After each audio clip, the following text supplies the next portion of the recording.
Շնորհակալություն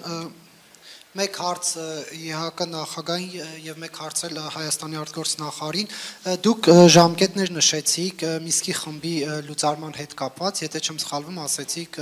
ոչ ուշ քան դեկտեմբերը, իսկ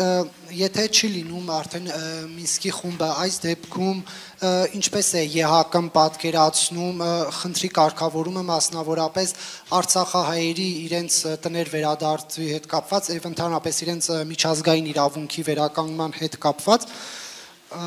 կա արդյոք տարբերակ եւ ընդհանրապես ԵԱԿ-ի հետագա գործունեությունը տարածաշրջանում Միսկի խմբի լուծարումից հետո որն է լինելու Եվ պարոն Միրզոյան մեկ հարցել ձեզ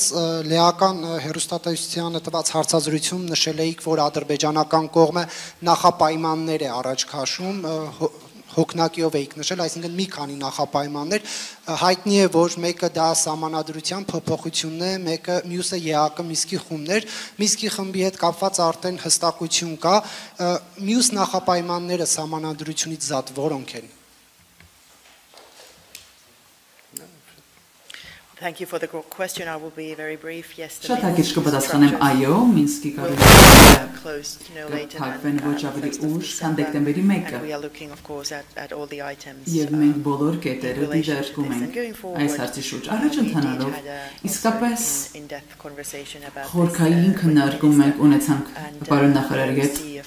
եւ ԵՀԿ-ն իհարկե պատրաստական է աջակցելու սատարելու խաղաղությանը, դիմակայունությանը Հայաստանում եւ տարածաշրջանում։ Հատուկ շեշտադրումը կլինի